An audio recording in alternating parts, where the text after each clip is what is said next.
नमस्कार मित्रों, धर्म मीमांसा में आप सबका स्वागत है।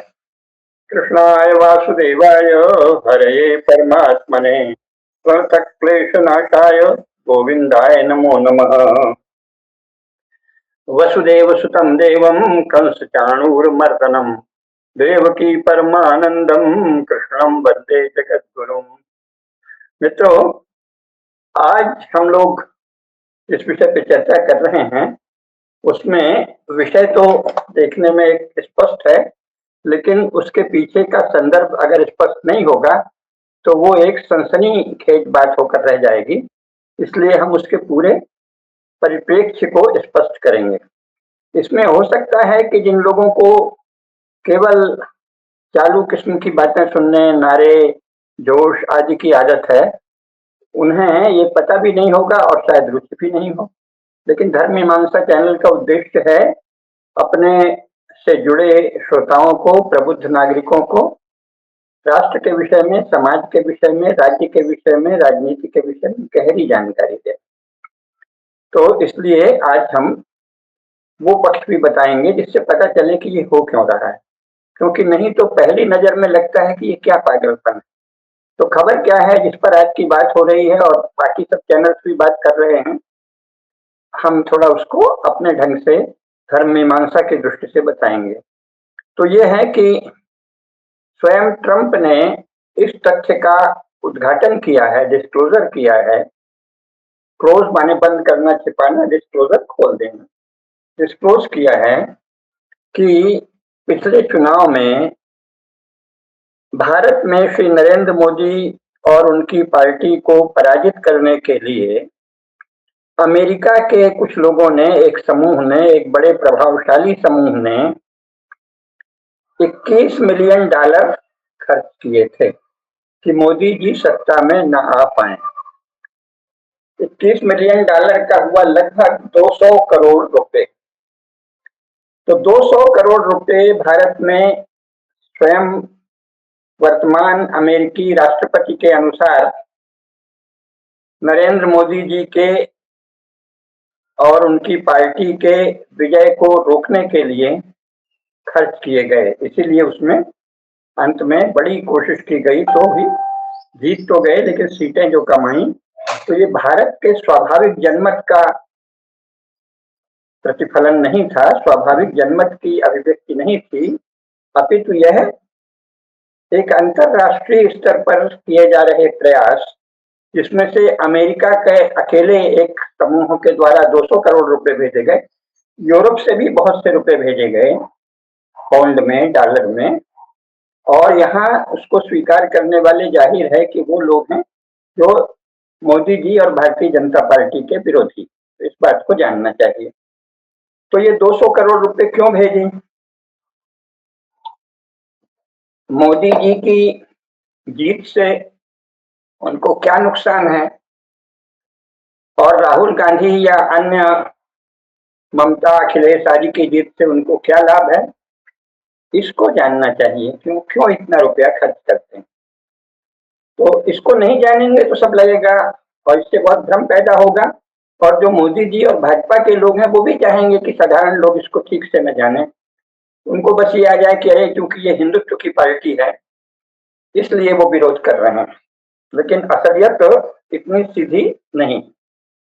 तो असलियत क्या है ये जानने के लिए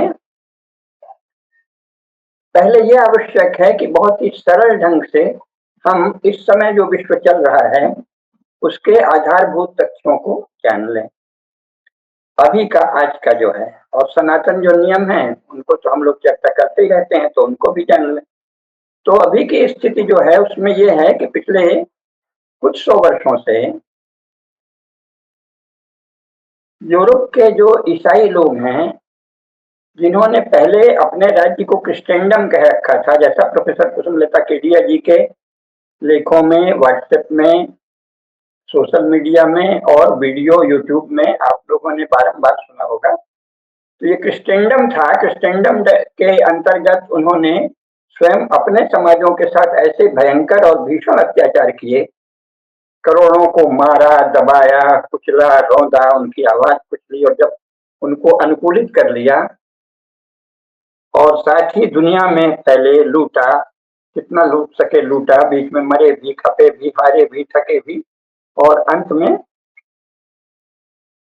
जब उनको लगा कि हम तो अब बहुत बदनाम है, कोई हमको सम्मान से नहीं देखता और हमको आगे अब जो कुछ भी माल हमने लूट लाट लिया उसको बचा के रखना है, तो उन्होंने अपने को यूरोप कहना शुरू किया। यूरोप कहने के बाद भी 19वीं शताब्दी ईस्वी में अपने को यूरोप कहना शुरू किया। इसके बाद भी वो आपस में लड़ते ही रहे और विगत 2 महायुद्ध उन्होंने आपस में ही लड़े हैं ईसाइयों ने। और तीसरा महायुद्ध भी अभी जो जैसे रूस और यूक्रेन के बीच हुआ, अन्य जो मोर्चे खुलते हैं उसमें प्रायः है यूरोप ही आपस में लड़ता दिखता है। क्यों लड़ता कौन है? या तो लड़ते हैं महान योद्धा जैसे भारत में होते थे, वो केवल बल प्रदर्शन के लिए। जब योद्धा लड़ते हैं तो वो किसी समाज का विनाश नहीं करते, वो केवल अपने बल का प्रदर्शन करते हैं और दूसरे से अपनी अधीनता मनवाते हैं। लेकिन जब उनका उद्देश्य किसी तरह दूसरे के संपूर्ण संपत्ति का हरण करना हो, जैसे कि महाभारत के समय हो गया था दुर्योधन का, तो फिर वो व्यापक जनधन की क्षति करते हैं। तो भी समाज के अन्य साधारण नागरिकों की हत्या उस समय तक हमारे युद्ध में तब भी वर्जित थी। लेकिन ये जो क्रिस्टेंडम के नाम से जो समूह उभरे और बाद में जिन्होंने यूरोप नाम दिया, वो लोग कुछ विचित्र आस्था समूहों से संचालित लोग हैं। आस्था समूह का आवरण लेते हैं, जैसे वो कहते हैं क्रिश्चियनिटी। अब ये सब सत्य जानने की चीज है और बहुत बारीक चीज है। अगर आप इसे ध्यान से नहीं सुनेंगे बल्कि इस वीडियो को दोबारा तिबारा चलाकर सुनेंगे, मनन करेंगे, तब आप जानेंगे। तो एक हुआ आस्था समूह। आस्था समूह का दावा किया जाता है कि हमको सीधे कोई ऊपरी सत्ता, डिवाइन पावर, दिव्य सत्ता ने दिया है। लेकिन कम से कम जो हिंदू मानस है, जो संसार को जानता है कि ईश्वर कितना करुणामय है, दयालु है, नियमबद्ध है, सनातन नियमों से सृष्टि चल रही है, उसको पता है कि जो कुछ किया गया आस्था समूह के नाम से वो तो किसी आस्था का लक्षण नहीं है कि दूसरे को मार डालो, दूसरे का छीन लो, अत्याचार, बर्बरता, हिंसा, ये तो किसी आस्था से पैदा ही नहीं हो सकते। तो आस्था समूह भी क्या है? एक आवरण है। आवरण को एक आड़ देने के लिए, आवरण ही है वो, आवरण को और थोड़ी गरिमा देने के लिए बड़ी बड़ी बातें की जाती हैं, उसका कोई अर्थ नहीं होता। उद्देश्य होता है दूसरे की सत्ता, दूसरे की संपत्ति छीन लो। अब जब एक आवरण आता है तो लोगों को लगता है कि अच्छा ऐसे है, इससे छीना जा सकता है। तो जो उस तरह की वृत्ति के लोग होते हैं, जिन्हें पैशाचिक वृत्ति, राक्षसी वृत्ति, दस्यु दल आदि कहते हैं, वो फिर उसको अपनाते चले जाते हैं। अच्छा, अपनाते चले जाते हैं, लेकिन जाहिर है कि चूंकि कंबल कंबल में गांठ नहीं बनती और राक्षस राक्षस से दोस्ती नहीं होती, अगर वो विरोधी राक्षस है तो ये आपस में भी खूब लड़ते हैं। इसीलिए हम देखते हैं कि ये जो क्रिश्चियन नाम से एक आस्था समूह है, संपूर्ण इतिहास में सबसे ज्यादा वो आपस में लड़े।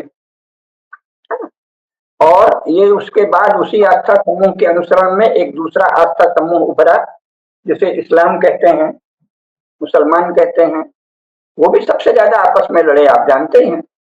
तो इससे भी सिद्ध होता है कि अगर आस्था समूह सचमुच किसी आस्था से परिचालित हो, संचालित हो, तो वो कम से कम आपस में नहीं लड़ेगा।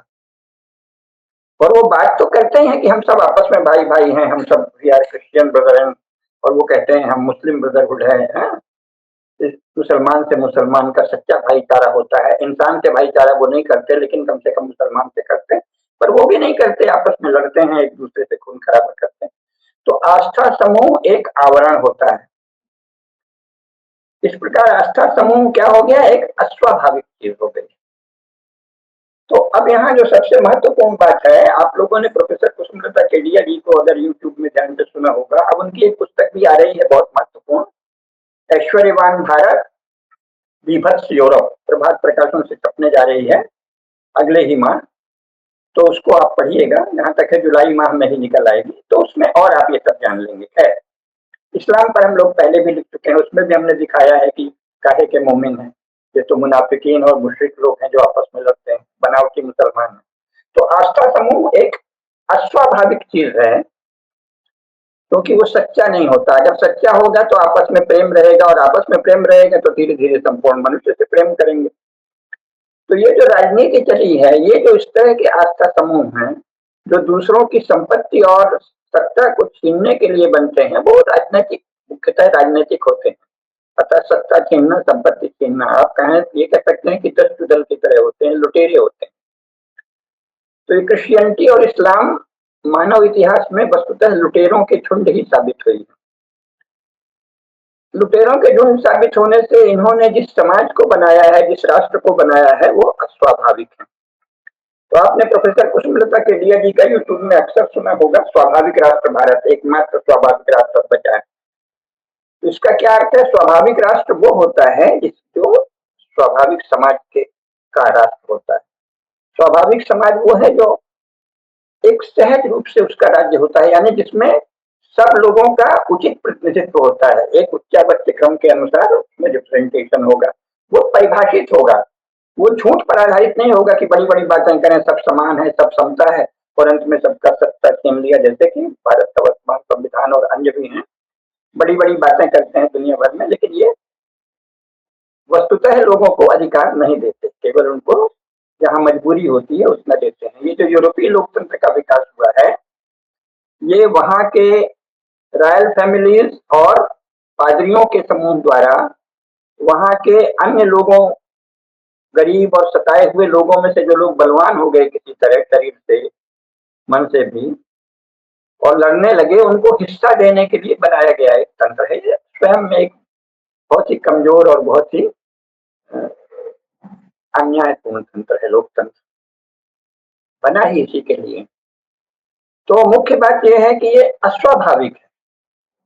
यूरोपीय लोकतंत्र, ईसाई लोकतंत्र एक अस्वाभाविक रचना है, और ये अस्वाभाविक समाज की रचना करता है, तो अस्वाभाविक राष्ट्र। इसीलिए आधुनिक युग के जितने राष्ट्र हैं वो सब अस्वाभाविक हैं। तो थोड़े समय तक चलते हैं, फिर बिगड़ जाते हैं, फिर कुछ नया बनता है। आप देख ही रहे हैं लगातार, जैसा प्रोफेसर कुसुमलता केडिया जी के यूट्यूब वीडियो में आपको दिखेगा कि प्रथम महायुद्ध और द्वितीय महायुद्ध के बीच जाने कितने नेशन स्टेट इन लोगों ने बनाए और बिगाड़े, और बनते ही जा रहे हैं। रोज नए नेशन स्टेट बनते हैं हर कुछ वर्ष बाद, और फिर बिगड़ते हैं। तो ये अस्वाभाविक है। तो ये जो यूनाइटेड स्टेट्स ऑफ अमेरिका है, ये भी अस्वाभाविक है, क्योंकि वहां के जो मूल निवासी हैं उनको तो नष्ट करके ये लोग यूरोप से गए हुए ज्यादातर तो क्रिमिनल्स थे, अपराधी थे, फिर कुछ लालच लोग आदि के लोग भी थे, जाके वहां किया, लेकिन वहां भयंकर अत्याचार किया। उस सब पर वार्ता हो चुकी है, पुस्तकें हैं, आप लोग जानते ही होंगे, अभी उतने विस्तार में नहीं जाएंगे।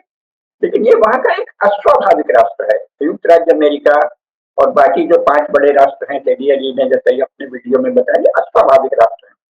अस्वाभाविक राष्ट्र है यानी अस्वाभाविक समाज है, यानी समाज में नीति और नियम का पालन नहीं होता, उनका दिखावा होता है दूसरे को दबाने के लिए। कंट्रोल और डोमिनेशन, दूसरों पर नियंत्रण और दूसरों पर आधिपत्य।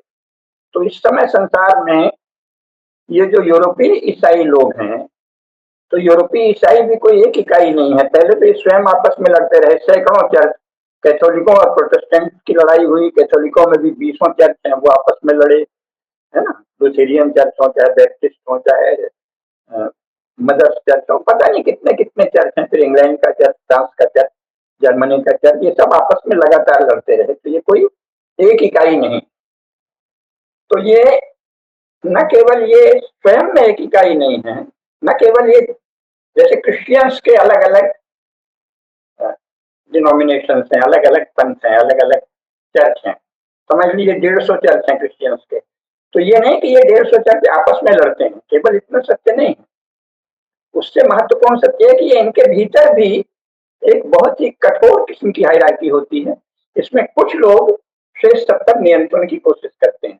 इनका उद्देश्य है कंट्रोल एंड डोमिनेशन, नियंत्रण और आधिपत्य। तो ये राजनीति कह सकते हैं, राज्य, लेकिन वस्तुतः भारतीय अर्थ में राजनीति नहीं है, क्योंकि ये सबकी आवाज नहीं सुनते। जब मजबूर हो जाता है उसकी आवाज सुन लेते हैं, अन्यथा कोशिश करते हैं कि जो एक छोटा सा ग्रुप होता है शासन का, वो अपनी चलाए। यही चल रहा है। मुस्लिम राष्ट्र भी, मुस्लिम नेशन स्टेट भी, और क्रिश्चियन नेशन स्टेट भी। तो ये जो यूरोपियन नेशन स्टेट्स हैं, विशेषकर जो यूनाइटेड स्टेट्स ऑफ अमेरिका है, जिसने अमेरिकी महाद्वीप में जाकर वहां के लोगों को लूट कर लगभग 11 करोड़ लोगों को किसी भी तरह से कुछ हत्या करके मारा, कुछ बीमारी फैला के मारा, कुछ किनारे ठहर के भूखों मरने को विवश कर दिया, इस तरह मार के उनके विशाल क्षेत्र में जो कब्जा कर लिया, उस कब्जा के कारण उनके पास जो विपुल साधन संपत्ति, बड़े बड़े खेत आदि सब हो गए। पहली बार इनको अद्भुत फसल मिली, क्योंकि ऐसे इतना अनाज यूरोप में होता नहीं था। गेहूं नहीं, चावल नहीं, मक्का नहीं, इतना ज्यादा कुछ नहीं होता था। फल फूल भी कुछ वहां पैदा होता है, बहुत कुछ अमेरिका में, कुछ अफ्रीका से भी लाए। यानी संसार भर से जो कुछ लूट सकते थे लूट लूट के, और अपने इलाके के भी जो मूल निवासी हैं उनको लूट के इन्होंने अपना बनाया। तो इसमें एक इनका ग्रुप छोटा सा प्रोटेस्टेंट मेल क्रिश्चियंस जो हैं, उनका एक हायरार्की है। उसमें जो ऊपर के कुछ लोग हैं, 1500 2000, उन्होंने ये जो विशाल साम्राज्य खड़ा किया है यूनाइटेड स्टेट्स ऑफ अमेरिका के नाम से, वो बल से किया है, छल से किया है, छीना झपटी से किया है, डकैती से किया है, और उसको स्थायी रखने के लिए दुनिया भर में उनके युद्ध केंद्र हैं। ये आप केडिया जी के यूट्यूब वीडियो में भी सुन लेंगे कि कहाँ कहाँ इनके केंद्र पहले हैं। सत्तोलॉजी यूट्यूब चैनल में भी हम लोगों ने बताया है, आदित्य सत्संगी ने भी बताया है, आप उनको भी सुन सकते हैं। तो संसार भर में इन्होंने जो युद्ध केंद्र तैयार कर रखे हैं, जिनमें कहीं परमाणु बम भी है, वायुसेना के ठिकाने हैं, नौसेना के ठिकाने हैं, ये काहे के लिए हैं? संसार भर में अपने ढंग से नियंत्रण करने के लिए। तो ये कोई America, United states of America नाम के वस्तुतः नेशन स्टेट ने नहीं किए, क्योंकि तो ये झूठी चीज है ना नेशन स्टेट। निरेंद्र भंगुरी का ये तो नेशन स्टेट के नाम से वहां पर काबिज दो शक्तिशाली समुदायों ने, दोनों ही प्रोटेस्टेंट मेल क्रिश्चियन हैं, प्रधानतः मेल डोमिनेशन है। अब तो स्त्रियों को भी देने लगे संसार के दबाव से कुछ स्थान, और बाकी सबको भी एब्जॉर्ब करने लगे, गैर क्रिश्चियन को भी और गैर यूरोपियंस को भी। लेकिन इरादा स्पष्ट है कि अधिक से अधिक लोग जहां मजबूरी हो उनको साथ में लेकर अपना डोमिनेशन रखा जाए। तो ये जो यूनाइटेड स्टेट्स ऑफ अमेरिका के प्रोटेस्टेंट क्रिश्चियन मेल के डोमिनेशन वाला तंत्र है, भयावह तंत्र, दैत्याकार तंत्र, ये संसार भर में जो अपने युद्ध केंद्र रखता है, उनके द्वारा संसार की राजनीति को नियंत्रित करने की कोशिश करता है। अब दूसरे भी सब मनुष्य ही हैं, तो कोशिश करने से ये नहीं होता। भारत में एक अजीब सी मूर्खता फैल गई। वो हमारे एक इतिहासकार थे, वो भी कहने लगे कि अंग्रेजों ने 500 साल पहले सोचा और कब्जा कर लिया थे। तो या तो आप झूठे हैं, या महान निकृष्ट कोटि के मूर्ख हैं, या चापलूस हैं। ऐसा थोड़ी कि उन्होंने सोचा तो हो गया। लगातार बड़ी मेहनत करनी पड़ती है, बड़ी कोशिश, और कई बार मार खाते हैं, कई बार सफल होते हैं। पूरी जटिलता से चीजों को समझना चाहिए। तो वो जो कोशिश करता है उसमें कभी फेल होता है, कभी फेल नहीं होता। फिर जिनको वो पहचानता है, कई बार वो जैसा वो भी होशियार हैं, तो वो जो बताते हैं वो इनके फेर में आ जाता है, फिर वो भी धोखा दे देते हैं। हम लोग सब बता चुके हैं ना, जैसे कि लेनिन और स्टालिन ने जर्मनी के विरुद्ध इनको वचन दिया कि हम आपका साथ देंगे रूस में। आपका रूस तो जर्मनी के साथ जा रहा था या तटस्थ रह रहा था, तो इन्होंने जर्मनी के विरुद्ध प्रथम महायुद्ध में साथ दिया। तो लेनिन और स्टालिन यद्यपि अपने को कम्युनिस्ट कहते थे, इन्होंने उनको बख्शिश दे दी, जाओ कब्जा कर लो, रूस में कब्जा कर लो, मार काट करो, छल कपट करो, सफल हो, हमारी कोई मतलब नहीं। अगर सफल हो गए तो हम मान्यता दे देंगे।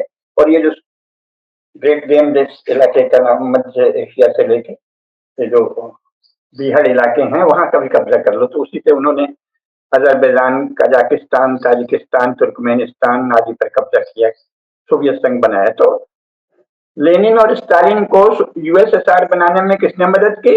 United states of America, England और फ्रांस ने। और बाद में उन्हीं से उनकी टकराहट हो गई। तो होता है ना, क्योंकि राजनीति है ना, कोई एक ऐसा नहीं है कि फलाना कंट्रोल कर रहा है। जो आजकल भारत में विचित्र सी राजनीतिक विश्लेषण वाले लोग मीडिया में खासकर मूर्खों की तरह बात करते हैं, तो वो अपनी तरह से आप पहचानते हैं, दूसरा आपको धोखा देता है, वो भी आपको पहचान लेता है कि आपकी कमजोर नस क्या है, आदि आदि चलता रहता है। फिर इन्होंने अफगानिस्तान में पहचान की कोशिश की अपने लोगों को, फिर वो ये तालिबान निकल आए, वो इन्हीं को सताने लगे। समझौता चल रहा है। तो जब तेल निकला, तेल की इनको जरूरत थी, तो इन्होंने सारे ही मुस्लिम देशों में मजहबी उग्रवाद को फैलाया कि आपस में लड़ें और दुनिया के दूसरे देशों से भी लड़ें और हम इनका माल हजम करते जाएं। तो मजहबी उग्रवाद, इसके पहले तो इस्लाम एकदम तुर्कों के अधीन हो गए थे अरब, और बड़े ही दब्बू किस्म के होते थे। फिर इन्होंने मजहबी उग्रवाद फैलाया, उसको पैसा दिया, शस्त्र की पूर्ति, हथियारों की सौदागरी करने के लिए। और भारत जैसे देश जहाँ पराजित क्षत्रिय या पराजित योद्धा लोग मुसलमान हो गए थे हारने पे, उनको उकसाया कि अब तुम इस्लाम के नाम पे लड़ो।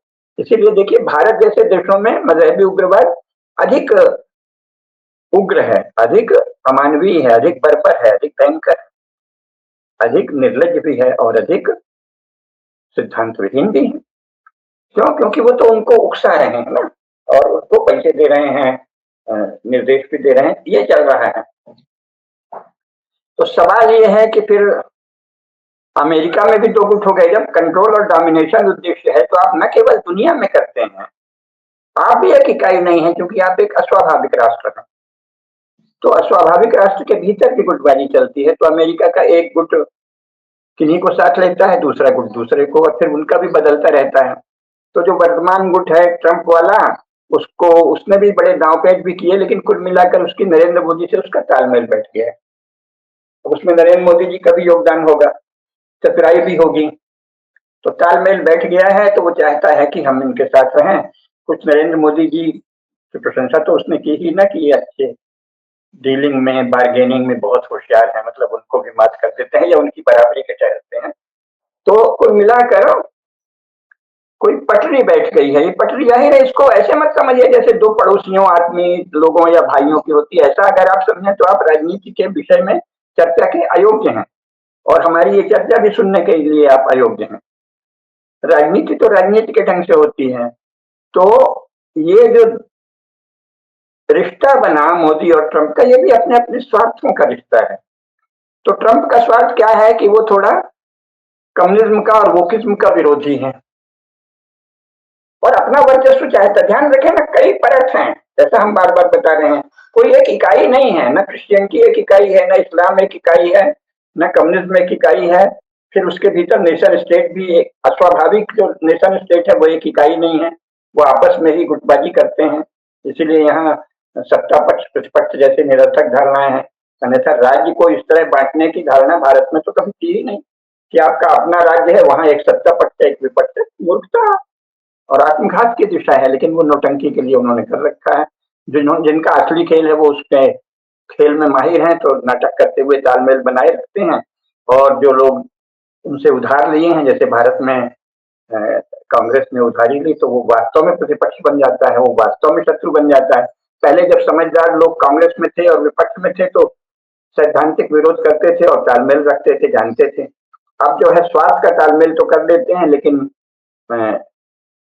उग्रता ऐसे दिखाते हैं कि दूसरे को नष्ट कर डालेंगे। क्यों? क्योंकि नकलची हैं, अपनी कोई बुद्धि नहीं है, कोई सिखा रहा है, करता है।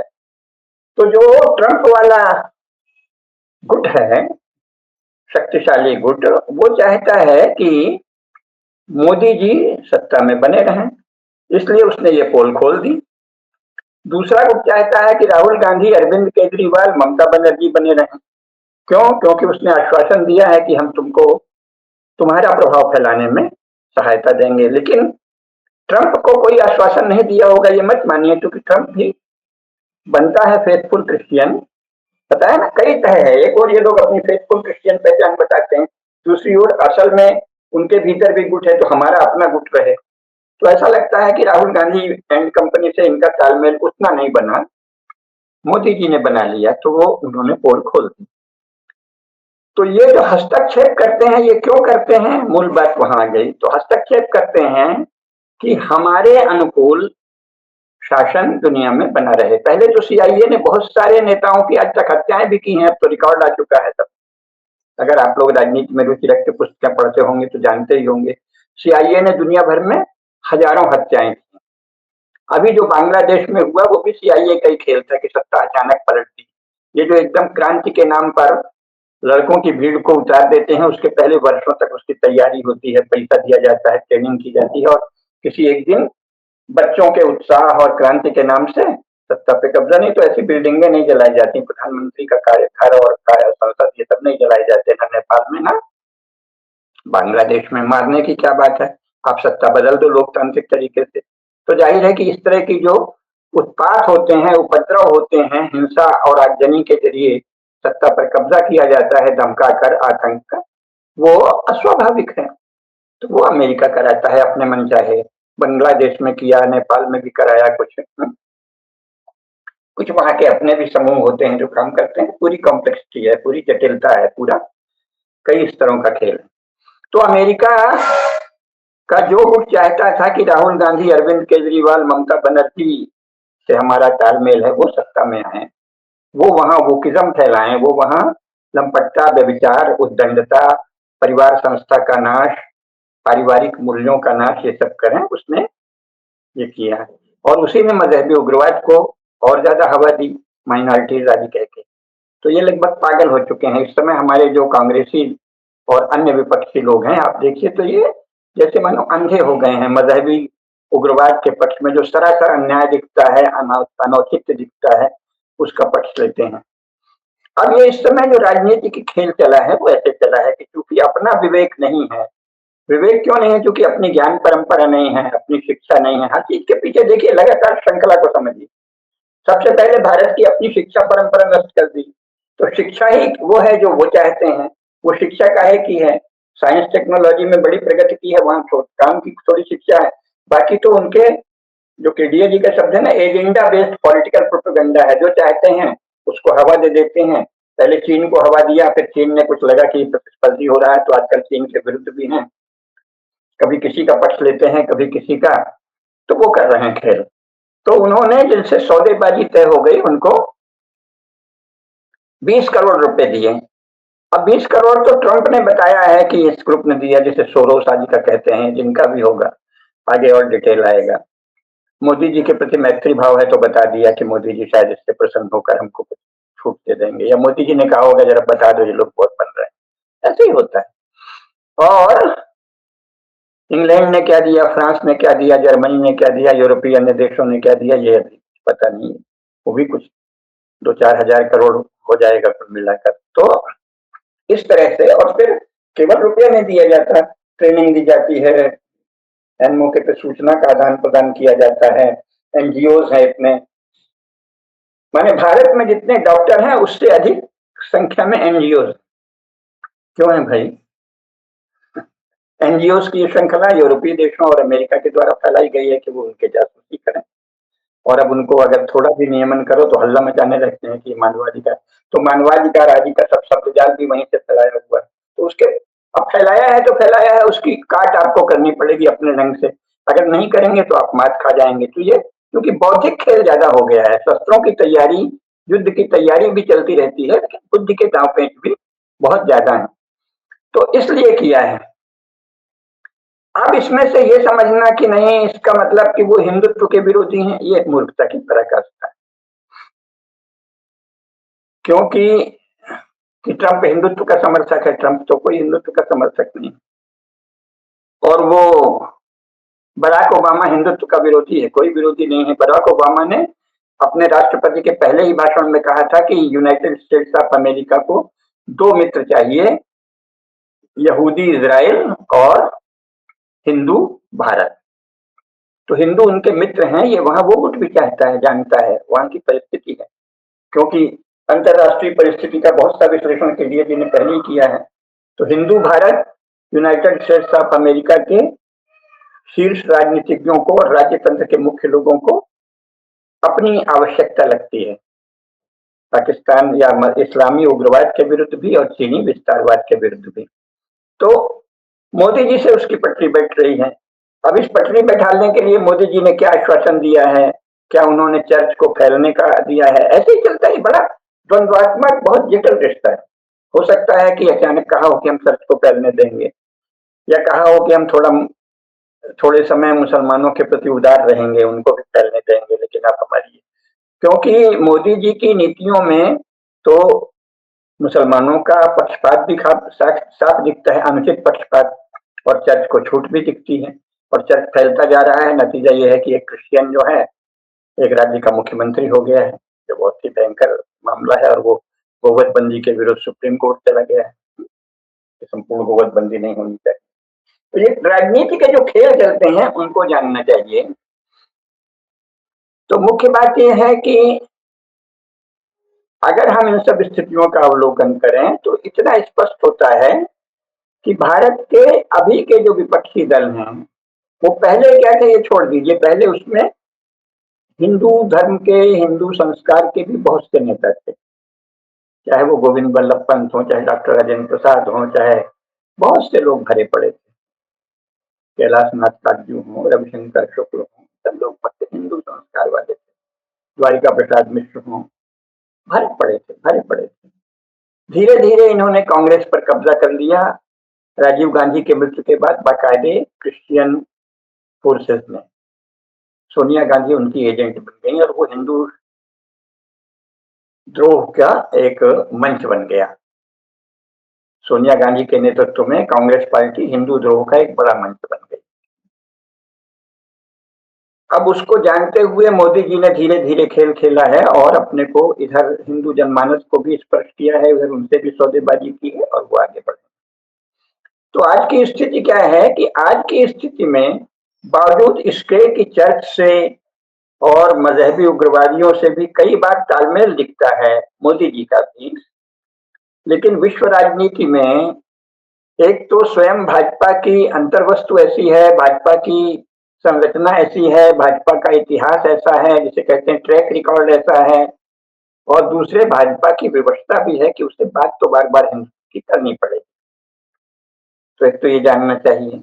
और अन्य पार्टियां वहां बढ़ गई हैं जहां से वो केवल झूठ छल फरेब, कभी अचानक हिंदू बन जाएंगे, लेकिन उनका कोई भी दीन ईमान नहीं बचा है। कम से कम संघ और भाजपा में जो प्रशिक्षण हुआ है उसमें झूठ वहां भी है, छल वहां भी है, घूसखोरी वहां भी दिखती है, लेकिन फिर भी एक मर्यादा है, एक शील है, जो पहले पुराने कांग्रेसियों में होता था, संस्कार है। 1970 तक बहुत से कांग्रेसी थे, लूटपाट भी होता था, घूसखोरी भी होती थी, लेकिन एक शील, सभ्यता, एक हिंदू संस्कार का भी सम्मान होता था, तो वो भाजपा में। तो राजनीति में इस खेल को हम जानेंगे तो बहुत स्पष्ट है कि हमें जो मोदी जी की मजहब परस्ती दिखती है, जो चर्च के साथ समझौता दिखता है, जो हिंदू समाज को तोड़ने में चर्च की शक्तियों को सहायता दिखती है, यूजीसी जैसे कानून लाने के, उसका विरोध भी करना है। लेकिन संसार के इस दांव पेच को समझना है कि अभी जो स्थिति है, तो भारत में जितने भी प्रमुख राजनेता हैं, राजनीतिक गुट हैं, जिनमें मुख्य है राहुल गांधी गुट, अरविंद केजरीवाल गुट, ममता बनर्जी गुट और दक्षिण भारत के द्रमुक अद्रमुक और ये विजय जैसे लोग जो नए आए, जोशप, तो ये सब तो पूरी तरह भारत को हिंदू धर्म से रहित बनाने के लिए संकल्पित लोग हैं, स्टालिन जैसे लोग। एक अंतरधारा इनके संरक्षण में मजहबी उग्रवाद की चल रही है, जो दावा करता है कि हम इसको मुस्लिम नेशन स्टेट बना देंगे, बहुत से षड्यंत्र करता है।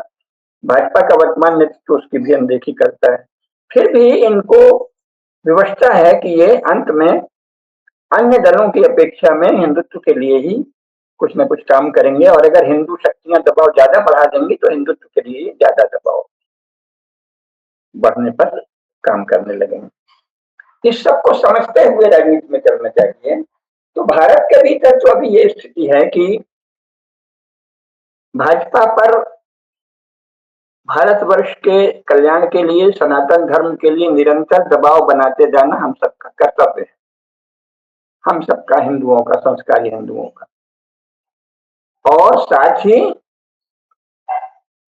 ये ध्यान रखना है कि इनकी अपनी भी चालें हैं, इनके अपने भी खेल हैं, उनकी काट कैसे होगी ये सोच। और ये वो लोग सोचेंगे जो प्रबुद्ध है राजनीति में, प्रबुद्ध राजनीतिक समूहों का ये काम है, जनसाधारण का नहीं। जनसाधारण कुछ भी बोलता है, फिर मौके पे हवा में बह जाता है। तो इन सब बातों को ध्यान रख के काम करना चाहिए। अभी के जितने प्रमुख विपक्षी दल हैं वो निश्चित रूप से हिंदू धर्म के विनाश और मजहबी उग्रवाद तथा ईसाई विस्तारवाद, ईसाई मिशनरियों के सेवक हैं, उसके लिए काम कर रहे हैं। ईसाई मिशनरी विस्तारवाद, मजहबी उग्रवाद विस्तारवाद और हिंदू धर्म का विनाश। तो उनसे तो चाहे आपको मोदी जी और मोदी जी के शासन की किसी भी बात से कितना भी विरोध है, वो विरोध प्रखरता से प्रकट करना आपका कर्तव्य है। लेकिन राजनीति में तो हमें अभी भाजपा का तब तक साथ देना है अगर जिनमें महत्वाकांक्षा भी है, सामर्थ्य भी है, उनको एक सच्चा धर्मनिष्ठ स्वदेशी हिंदू समाज के लिए कार्यरत राजनीतिक दल और साथ ही सामाजिक संगठन भी बनाना चाहिए। एक सामाजिक संगठन बना था, वो हिंदुओं ने मिलकर नहीं बनाया था, लेकिन हिंदुओं ने आशीर्वाद दिया था उसको। बना था वो डॉक्टर हेडगेवार ने बनाया था, फिर गुरु गोलवलकर जी आदि ने उसको आगे बढ़ाया, हिंदुओं ने आशीर्वाद दिया और वो संगठन दूसरी दिशा में चला गया है। वो कहता है कि क्योंकि स्वाभाविक राष्ट्र स्वाभाविक समाज की रचना करता है, स्वाभाविक राष्ट्र बनाने का उनमें सामर्थ्य नहीं है, तो वो अस्वाभाविक समाज बनाने लगे हैं। तो वो कहते हैं कि मुसलमान भी हिंदू ही हैं, क्रिश्चियन मिशनरी भी हिंदू ही हैं। ये क्या है? एक अस्वाभाविक समाज की रचना। अस्वाभाविक समाज से अस्वाभाविक राष्ट्र बनता है और अस्वाभाविक राजनीति बनती है। तो संघ का जो वर्तमान नेतृत्व है वो अब अस्वाभाविक समाज, अस्वाभाविक राजनीति और अस्वाभाविक राष्ट्र की ओर चला गया है। लेकिन ये राजनीति बड़ी गंभीरता से चलने वाली बात है। तो हमें ये ध्यान रखना है कि हमारे मुख्य शत्रु वे लोग हैं जो मजहबी उग्रवाद और मिशनरी विस्तारवाद को बहुत ही मर्यादाहीनता के साथ बढ़ावा दे रहे हैं और वो वर्तमान में राहुल गांधी, अरविंद केजरीवाल, ममता बनर्जी, जोसेफ स्टालिन और ये विजय जोसेफ आदि हैं। तो फिलहाल तो हमारे पास चुनाव में भारतीय जनता पार्टी को बढ़ाना ही हमारा राष्ट्रीय कर्तव्य है, हिंदू समाज का धर्म कर्तव्य है, हिंदू धर्म के जीवन के लिए वो हमारा कर्तव्य है। लेकिन इसको इस भोलेपन से नहीं लेना चाहिए कि देखो देखो अमेरिका उखाड़ना चाहता है, इसका मतलब संघ और भाजपा पक्के हिंदू संगठन है। ऐसा कुछ नहीं है, उनमें भी सभी तरह के ट्रेट हैं, सभी तरह के लक्षण हैं। तो कोशिश करना चाहिए कि उनके जो धर्म विमुख लक्षण हैं, जो मजहबी उग्रवाद और मिशनरी विस्तारवाद के पक्ष में जो प्रवृत्तियां हैं, उनको उन पर प्रहार किया जाए, उनके विरुद्ध एक हिंदू जागृति हो। वो हिंदू जागृति कैसे होगी? जैसे केडीए जी ने बताया ना, स्वाभाविक राष्ट्र। तो स्वाभाविक राष्ट्र के अंतर्गत स्वाभाविक समाज होता है। स्वाभाविक समाज हिंदू ही है अभी तो, क्योंकि एकमात्र स्वाभाविक राष्ट्र भारत ही है। इसको इन लोगों ने पाकिस्तान और पूरा पश्चिम का काट के अस्वाभाविक बनाने की कोशिश की। अब हिंदू समाज को काटकर अस्वाभाविक बनाने की कोशिश में स्वयं भारतीय जनता पार्टी का वर्तमान नेतृत्व सहभागी दिखता है और संघ का। तो ये ध्यान रखना चाहिए कि इस तरह से राजनीति चल रही है।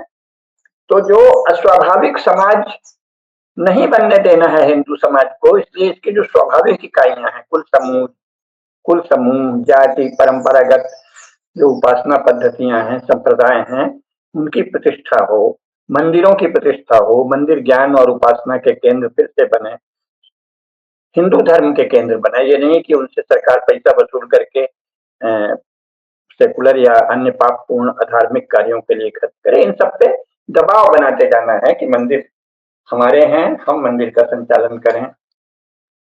शासन का इसमें कोई भी अधिकार नहीं होना चाहिए और शासन अभिमुख जो फिलहाल समाज है उसको एकदम से तो आप नहीं खत्म कर पाएंगे, अराजकता फैल जाएगी, लेकिन धीरे धीरे कैसे समाज में, जैसे पश्चिमी यूरोप में है, जैसे स्वयं अमेरिका में है कि चर्च बहुत मजबूत है। अब चर्च को लेकर बहुत यहाँ भ्रांति फैलाई जाती है, ये सब ईसाई लोग फैलाते हैं, लेकिन सारे हिंदू संगठन इसके शिकार है। मैंने जितने हिंदुओं से बात की कि भारत का राज्य सनातन धर्म का संरक्षक बने, तो वो कह देते हैं सनातन धर्म पर यहाँ विवाद हो जाएगा। अरे भाई ऐसा थोड़ी होता है। एक तो सनातन धर्म में उस तरह के विवाद ही नहीं है, जो विवाद नहीं है, जो विद्वानों के बीच सूक्ष्म विमर्श होते हैं वो बहुत उच्च स्तर के दार्शनिक विमर्श हैं। अद्वैतवाद, द्वैतवाद, त्रैतवाद, ये कोई सांसारिक विमर्श थोड़ी है। प्रकृति, जीव और परम सत्ता तीनों का स्वतंत्र अस्तित्व है या तीनों एक के ही अंग हैं, यही तो बात है। इसका बाकी संसार से, राजनीति से क्या लेना देना? राजनीतिक आचरण, सामाजिक व्यवहार, न्याय व्यवस्था, न्यायपूर्ण समाज, इसके बारे में तो अद्वैतवादी, द्वैतवादी, त्रैतवादी सारे ही एक है ना जी। शैव, शाक्त, वैष्णव जितने भी तंत्र हैं, मंत्र हैं, संप्रदाय हैं, पंथ हैं, सभी एक हैं। वो कोई विवाद ही नहीं है। एक दूसरी बात, अगर मान लीजिए कि भारत राष्ट्र वेदांत को अपना भारत के वर्तमान शासक कह देते हैं कि ये हमारा राज धर्म है, तो कोई समस्या नहीं है, या शैव धर्म को कह देते हैं या किसी और को कह देते हैं। लेकिन अगर वो सनातन मर्यादा में रहेंगे तो सभी धर्मों का पालन करेंगे। राजा सुधन्वा ने भगवान आदि शंकराचार्य को मानकर एक स्वयं को वेदांत दर्शन का न्यायी घोषित किया, लेकिन उन्होंने कोई द्वैतवादियों त्रैतवादियों किसी का दमन नहीं किया ना। बहुत सारे राजा हुए हैं, कोई जैन हो गया, कोई ज्यादातर तो आर्य ही थे, मतलब सनातनी ही थे, तो जैन साधुओं को भी भिक्षा देते थे या दान देते थे, बौद्धों को भी देते थे, तो इसके तो रिकॉर्ड है ना, अभिलेख है। स्वयं महाराज हर्ष बौद्ध भिक्षुओं और ब्राह्मणों दोनों को दान देते थे। तो अपने जो भारत के किसी एक पंथ का भी अगर कोई शासक संरक्षण बन जाए तो समस्या नहीं है, और नहीं तो सबसे अच्छा संपूर्ण सनातन धर्म के जो सार्वभौम नैतिक नियम है, सत्य, अहिंसा, अस्तेय, संयम और अपरिग्रह यानी मितव्ययिता कह लीजिए, संयम, मर्यादा, उसको तो हमारे संविधान में भी उसका संकेत है, लेकिन उसके पालन के लिए एक दृढ़ शासन चाहिए। तो उसका संरक्षण भारत का शासन करने को घोषित करे, इसमें कोई समस्या नहीं है। उसको राजधर्म अभी कह सकते हैं इसी संविधान के अंतर्गत। तो ये जो झूठा प्रचार है मिशनरी विस्तारवादियों का, मजहबी उग्रवादियों का और मूर्खों का कि अरे कैसे कर दें, यहाँ तो सनातन धर्म में इतने सारे पंथ हैं, तो वो अज्ञान पर आधारित है, कोई समस्या नहीं है। और जो सार्वभौम मानव मूल्य हैं, सार्वभौम आदर्श हैं, संपूर्ण प्रकृति जिन नियमों से चल रही है, संसार जिन नियमों से चल रहा है, उनको अपना, और संविधान में भी उसका नागरिक कर्तव्य के रूप में नागरिकों के मौलिक कर्तव्य भी बताए गए हैं उनका, क्योंकि वो अभी कह दिया गया है कि बस ये संकेत है, उनका अनिवार्य पालन नहीं किया जाता, तो अनिवार्य पालन कराया जाए। इसी में संभावना है सनातन और सामान्य मानव धर्म का संरक्षण भारत का शासन करेगा, इसकी कोई भी घोषणा कर सकता है। सामान्य मानव धर्म तो मनु के द्वारा प्रतिपादित दशकम धर्म लक्षणम भी है, उसी को सामासिक धर्म भी कहते हैं, सामान्य धर्म भी कहते हैं, सामान्य मानव धर्म भी कहते हैं। तो कोई समस्या नहीं है, करने वाले चाहिए तो उस दिशा में लगातार दबाव बढ़ाते जाइए कि भारत का शासन सनातन धर्म का, मानव धर्म का, सार्वभौम मानव मूल्यों का संरक्षक बने। ये दबाव बनाते जाएं, और जो भेदभाव कर रहे हैं मोदी जी या उनकी सरकार, उसके विरुद्ध लगातार बोलते रहें। जाति संगठन बनाएं, लेकिन जाति संगठन हिंदुत्व से रहित नहीं होने, तो आप कार्टून हो जाएंगे, हास्यास्पद हो जाएंगे। अगर हिंदू धर्म और हिंदू समाज नहीं है तो आप ब्राह्मण किसके हैं, क्षत्रिय किसके हैं, वैश्य किसके हैं, अन्य जातियां, शिल्पी जातियां से जो भी आप कहें, शूद्र या सेवक किसके हैं, कहां से हैं, आकाश के हैं। तो हिंदू चेतना, हिंदू धर्म, हिंदू या सनातन धर्म की चेतना, सनातन धर्म के संस्कार, सनातन धर्म के शास्त्रों के प्रति अविचल श्रद्धा से युक्त ही कोई जाति सम्मेलन हो सकता है, जाति संगठन हो सकता है, जाति संगठन का प्रयास हो सकता है। और वो जाति हमारी स्वाभाविक इकाई है, हमारी सहज इकाई है कुल समूह के रूप में। इसी प्रकार जो हमारी न्याय की परंपरागत पंच परमेश्वर की परंपरा है, उसको क्रमशः पहले आप खाप पंचायतों को या जैसे भी उसमें विचार हो सकता है, ये विचार भी कोई एक आदमी नहीं बता देगा, उससे काम नहीं चलेगा। कोई पंचायत हो, सारे देश के विशेषकर सनातन धर्म को मानने वाले हिंदू जो ग्रामीण मुखिया हैं, सरपंच है, पंच है, खाप है, शीर्ष ब्राह्मण, शीर्ष क्षत्रिय, शीर्ष वैश्य और शीर्ष शिल्पी जातियां, इन सबके शीर्ष लोगों का शासन के स्तर पर सम्मेलन होकर और फिर उनके द्वारा जो सर्वमान्य तरीके हैं उन पर चला जाए, लेकिन उस पर दबाव देते रहें।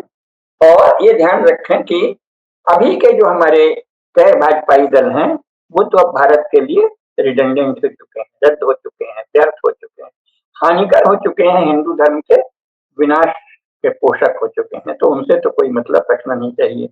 मोदी जी के विरुद्ध आपका विरोध इस सीमा तक नहीं जाना चाहिए कि वो कांग्रेस जैसी ईसाई मिशनरियों की सेवक पार्टी के समर्थन तक चला जाए, क्योंकि ऐसा करके आप एक धर्मनिष्ठ हिंदू के रूप में आत्मघात करेंगे, सनातन धर्म के साथ विश्वासघात करेंगे, बहुत बड़ा धोखा करेंगे।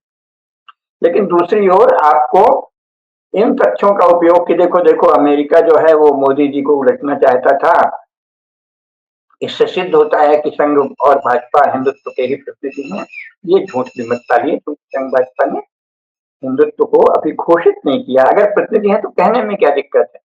कम्युनिस्ट अपने को कम्युनिस्ट कह सकता है, ईसाई अपने को क्रिश्चियन कह सकते हैं, मुसलमान अपने को मुसलमान कह सकते हैं, तो हिंदुत्वनिष्ठ राजनेता अपने को हिंदू कहने में कोई बाधा नहीं।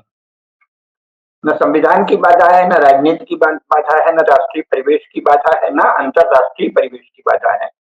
बाधा केवल अपने बीच के लोभ की, लिप्सा की, कहीं कोई मुसलमानों को शायद निजी संबंध बनाए हों या उनसे कोई अवैध काम या गंदी कोई गतिविधि में सहयोग लेते हो, क्योंकि वहां से कोई अच्छे काम का सहयोग तो देखा नहीं गया।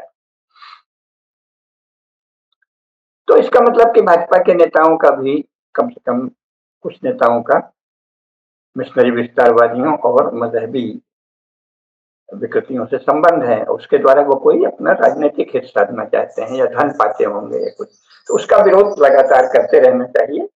लेकिन एकमात्र चुनाव में अगर कोई एकमात्र वर्णीय पार्टी है तो वो भाजपा ही है, इसको भी ध्यान रखना चाहिए। लगातार धर्म के पक्ष में, सनातन धर्म के पक्ष में और प्रबुद्ध लोगों के बीच राष्ट्र और विश्व की राजनीति के प्रति जागरूकता बढ़ाने की दिशा में हम सबको काम करते रहना है। ये तो राजनीति ऐसे ही चलती है और फिलहाल सारे संसार को प्रभावित करने की सबसे ज्यादा कोशिश यूनाइटेड स्टेट्स ऑफ अमेरिका और इंग्लैंड, फ्रांस आदि ही कर रहे हैं। जो दूसरा पक्ष है जर्मनी आदि, वो भी कोई दूध का धुला नहीं है, वो अपने स्तर पे वही कर रहा होगा कि हम अपना बढ़ा के अपने ढंग की क्रिश्चियनिटी ले आएंगे। तो विविध क्रिश्चियन समूह आपस में निरंतर युद्धरत हैं। जैसे 10 आपस में लड़ते हैं, लेकिन चोरी के मामले में किस तरह मिलकर डकैती करना, फिर आपस में छीन बांट उसको बांटने के लिए आपस में लड़ते रहेंगे, हम ज्यादा हम ज्यादा हम ज्यादा हकदार है, लेकिन पहले लूटने के बारे में एक मत है। तो हिंदू समाज आज भी विश्व का सर्वश्रेष्ठ समाज है। अपनी तमाम कमजोरियों और विकृतियों के बाद भी अन्य समाजों से ये बहुत अच्छा है और प्रकृति की दृष्टि से, संसाधन की दृष्टि से ये संसार का बहुत ही समृद्ध समाज है। इसको लूटने न केवल विश्व के विविध दस्यु गिरोह, जो राजनीतिक गिरोह, राजनीतिक समूह बने हैं, वो तत्पर हैं, अभी तो स्वयं भारत के राजनीतिक दल भी इसी में तत्पर हैं और शासक दल में भी कुछ लोग ऐसे होंगे, तभी वो सनातन धर्म को खुलकर मान्यता घोषित नहीं कर रहे हैं। तो सबकी नजर से बचाकर, सबकी नजर पर आंखें रखकर, सब पर लगातार ध्यान देते हुए और उनको टोंकते हुए, टोंकना सीखिए। हम आपको ही वोट दे रहे हैं, इसका ये मतलब नहीं कि हम आपके अनुयायी हो गए। हम आपकी अमुक अमुक कमी देखते हैं, आप उसे क्यों नहीं सुधार रहे हैं? जब हम इतना सह कर भी आपको वोट दे रहे हैं तो आप क्यों नहीं उस कमी को दूर कर रहे हैं? दबाव बनाना सीखिए। अगर आप में कोई क्षुद्रता, लिप्सा आदि नहीं है तो सच बोलना, निर्भय होकर सच बोलना सीखिए। और मोदी जी के नेतृत्व में कम से कम इतना तो हुआ है कि भारत में युद्ध की भी तैयारी पूरी है, शस्त्र की, सेना की, खजाना भी हमारा छलक रहा है, इसके लिए बहुत बड़ा श्रेय। वर्तमान प्रधानमंत्री 3 चीजों के लिए बार बार बधाई के, साधुवाद के, धन्यवाद के पात्र हैं कि एक उन्होंने राजनीतिक स्थिरता दी है भारतवर्ष को, दूसरे सैन्य दृष्टि से हमें और सशक्त बनाया है, और तीसरे हमारा राजकोष भरा है, छलक रहा है, धन की कोई कमी नहीं दिखती जो सरकार परियोजना चलाना चाहती है। ये 3 बहुत बड़ी उपलब्धियां हैं, राजकोष की समृद्धि, सैन्य बल की समृद्धि और राजनीतिक स्थिरता। इन 3 के लिए भी भाजपा बारंबार साधुवाद की पात्र है, नरेंद्र मोदी विशेष साधुवाद के पात्र हैं। लेकिन अगर राजनीति में सजग रहना है तो उनकी भी जो चीजें हिंदू धर्म के लिए घातक या तोड़क, हिंदू समाज के विभाजक दिखें, उनके लिए अपनी मर्यादा में रहते हुए बारंबार विरोध करते रहना आवश्यक है। और इस बात को सदा ध्यान रखना है कि विश्व की शक्तियां भारत में इस समय जितना भी हिंदुत्व है आधा अधूरा नरेंद्र मोदी में और भाजपा में, उसको भी खत्म करने के लिए कार्यरत है। तो पहले हमें इसके तो बचाना है ना? शेष पर ही धरती टिकी, शेष जो है वो आधार है। तो नरेंद्र मोदी और भाजपा हिंदू धर्म का शेष है। अभी इसी शेष के सहस्त्र फन पर हिंदू धर्म टिका हुआ है। अब वो वैभवशाली हो, टिका है, राजनीतिक स्थिरता है, खजाने की स्थिरता है और सैन्य की शक्ति बढ़ी है। इसके बाद फिर कैसे और विपुलता आए, कैसे और अधिक न्याय आए, कैसे अनीति और विषमता मिटे, कैसे यूजीसी जैसे घिनौने कानून लाने की हिम्मत न करे भाजपा और नरेंद्र मोदी सरकार, इसके लिए काम करना भी हमारा कर्तव्य है। लेकिन ये ध्यान रखते हुए कि यूनाइटेड स्टेट्स ऑफ अमेरिका की शक्तियां, फ्रांस की शक्ति, इंग्लैंड की शक्ति, विश्व की शक्ति, मुस्लिम देशों की बहुत सी शक्तियां और हमारे ही अंग से जो बन गए हैं दो पाकिस्तान और बांग्लादेश, उसके जो उसमें जो एजेंट हैं विदेशी शक्तियों के, ज्यादातर उसमें एजेंट ही हैं एशिया उसकुट में, उनकी भी शक्तियां भारत के हिंदू धर्म को कमजोर करने के लिए निरंतर सक्रिय हैं। तो हमें राजनीतिक रूप से सजग रहना है। तो ट्रंप ने जो उद्घाटन किया है कि 21 मिलियन डॉलर की सहायता दी गई कि मोदी सरकार इस बार चुनाव में न जीते, उससे जो हमारे लिए आवश्यक सबक है वो ये है कि हम सावधान रहें, ये जान लें कि वर्तमान में भाजपा विरोधी सभी दल धर्म विरोध और राष्ट्र विरोध के चक्रव्यूह में फंसे हुए हैं। भाजपा के भीतर भी उनकी काफी घुसपैठ है। तो सबसे पहले भाजपा ही हमारा एकमात्र प्रिय दल है, एकमात्र विकल्प है और फिर उसको भी आंतरिक रूप से भी दबाव देते रहना है कि वो श्रेयस्कर धर्म की दिशा में चले। या तो अभ्युदय निश्रेयस सिद्धि सधर्मा, वह अभ्युदय की ओर चले। राष्ट्र का अभ्युदय हिंदू धर्म में ही है, राष्ट्र का अभ्युदय हिंदू धर्म की रक्षा में ही है। तो इस पर चले और किसी एक संगठन के भरोसे रहने का समय नहीं है, क्योंकि संगठन तो राष्ट्रीय स्वयंसेवक संगठन था, उसकी प्रतिज्ञा थी कि हिंदुत्व ही राष्ट्रीयत्व है। उसको तो वर्तमान संचालक ने नष्ट कर दिया। वो तो राष्ट्रीय स्वयंसेवक संघ की मूल प्रतिज्ञा क्या थी? हिंदुत्व ही राष्ट्रीयत्व है, राष्ट्रीयत्व है। अब उन्होंने क्या कह दिया? उन्होंने कह दिया राष्ट्र में रहना ही हिंदुत्व है, इस्लाम भी हिंदुत्व है, ईसाइयत भी हिंदुत्व है। तो टाइम फिक्स कर दिया। आपने तो इतने शक्तिशाली सिद्धांत को बिल्कुल ही पनियल बना दिया, उसको खुश कर दिया। तो बहुत ही दोष हुआ है। तो अब उसकी प्रतिज्ञा तो हिंदुत्व ही राष्ट्रीयत्व है, ये संघ की प्रतिज्ञा होती थी। संघ की प्रतिज्ञा आकाश से नहीं आई थी, हिंदू परंपरा और हिंदू मानस से आई थी। वो अपनी जगह अविचल है, अडग है, सत्य है, उसके लिए काम करना है। ये शाखा चंद्र न्याय हमने एक दो बार और भी बताया है कि नववधु को ले जाकर द्वितीया, शुक्ल पक्ष की द्वितीया को चंद्र दर्शन कराते हैं। तो गांव के बाहर, मोहल्ले के बाहर एक पीपल का वृक्ष होता था, वहां ले जाते थे, उसकी पूजा करके कहते थे उस डाल को देखो, उस डाल की सीध में वो चंद्रमा है द्वितीया का, उसे देखो। जैसे वो लगातार बढ़ेगा पूर्णिमा तक, ऐसे ही तुम्हें अपने घर की शोभा बढ़ानी है, घर की समृद्धि बढ़ानी है, घर का वैभव बढ़ाना है, घर की सुरक्षा बढ़ानी है। लेकिन फिर किसी समय वो भूल गया तो जाके डाल की ही पूजा करने लगे। तो इसको कहते हैं शाखा चंद्र न्याय, शाखा को ही चंद्रमा मान लिया। तो ये जो संगठन बने हैं ये हम लोगों ने हिंदुत्व के लिए, हिंदुत्व ही राष्ट्रीयत्व है, इसके लिए संघ का पोषण हुआ था। इसी के लिए लोगों ने संघ के लिए जीवन दिया, समय दिया, शक्ति दी, हिंदू समाज ने आशीर्वाद दिया। तो मूल बात को याद रखना चाहिए, शाखा में, डाल में मत रखो। राष्ट्रीय स्वयंसेवक संघ जैसे संगठन वो डाल हैं, पीपल की वह डाल हैं जिनके द्वारा वैभवशाली हिंदुत्व का पूर्णमासी का चंद्रमा हमारे मानस चक्षु में दिखता था। वो हमारा लक्ष्य था। परम वैभवम नेतुमेतत् स्वराष्ट्रम समर्था भवतु आशीषा ते वृषम, ये थी ना प्रार्थना।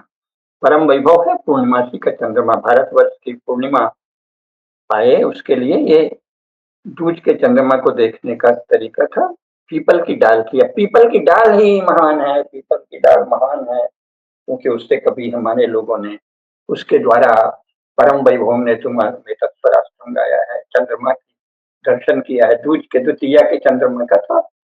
मूढ़ लोग ऐसे भी होते हैं, पर जो प्रबुद्ध है वो मूढ़ता छोड़ते हैं। पीपल की डाल चंद्र दर्शन के लिए है और चंद्र दर्शन आध्यात्मिक प्रेरणा के लिए है कि पूर्ण वैभव लाना है, उसके लिए प्रयास करना है। पूर्णिमा की चंद्रमा की तरह सर्वतोमुखी उत्कर्ष देश का होना है। परम वैभवम नेतुमेतत् स्वराष्ट्रम। पीपल की डाल, कोई संगठन, कोई समूह जो बनता है वो पीपल की डाल है, उसी की पूजा मत करने लगो। पीपल की डाल की पूजा करेंगे तो आप मूढ़मती हो जाएंगे और पराजित हो जाएंगे। अपना लक्ष्य है पूर्णिमा का चंद्रमा, संपूर्ण शीतल शुभ्र सुंदर वैभव भारत माता का। परम वैभवम नेतुमेतत् स्वराष्ट्रम, इसका स्मरण रखें। ये ध्यान रहे कि विश्व की शक्तियां ऐसे ही सदा से थी, इस समय बहुत शक्तिशाली हो चुकी हैं पिछले 200 वर्षों में, 150-200 वर्षों में। तो 50-100 वर्ष तक हमको भी हिंदू धर्म के सर्वंकष उत्कर्ष के लिए विशेष परिश्रम करना होगा। डालों को नहीं पूजना है, लाठी को नहीं पूजना है। उसके द्वारा जो साध्य है, डाल लाठी के द्वारा शरीर का बल अर्जित किया जाता था और पीपल की डाल के द्वारा पूर्णिमा के चंद्रमा का स्मरण और दर्शन किया जाता था। पूर्णिमा का वैभव, पूर्णिमा का सौंदर्य, पूर्णिमा का उत्कर्ष, पूर्णिमा का चतुर्दिक विस्तार नहीं भूलें। डाल की पूजा नहीं करें और छोटी छोटी बातों में अपने को सिकोड़े नहीं, पूरे विस्तार से विश्व के सत्य को जानें। और वर्तमान परिस्थिति में भाजपा हमें क्यों चुननी है इसको जानें और किस प्रकार चुननी है। चुनकर उसके दासानुदास या अनुगामी नहीं हो जाना है। जिसके लिए चुना है, जिस चंद्रमा के लिए, जिस पूर्णिमा के चंद्रमा के लिए हम चाहते हैं कि भाजपा आए, उसका बारंबार उसको भी स्मरण कराते रहना है, स्वयं भी स्मरण करते रहना है। $21 मिलियन की सहायता उन्होंने दी है और भी दे रहे होंगे, कोई बात नहीं है। हमारे पास भी बहुत बल है, बहुत सी संसाधन है और अगर सही नेतृत्व हो तो इस समय विश्व में हिंदू धर्म का सूर्य और हिंदू धर्म का चंद्रमा, सूर्य का प्रकाश और चंद्रमा की शीतलता चारों तरफ आके सबको शीतलता देगी, सबको शांति देगी, सबको करुणामय नेत्रों से निहारेंगी भारत माता। इसका स्मरण रखना चाहिए। आज इतना ही। नमस्कार। धर्म की जय हो, अधर्म का नाश हो, प्राणियों में सद्भावना हो, विश्व का कल्याण हो। नमः पार्वती पतये, हर हर महादेव।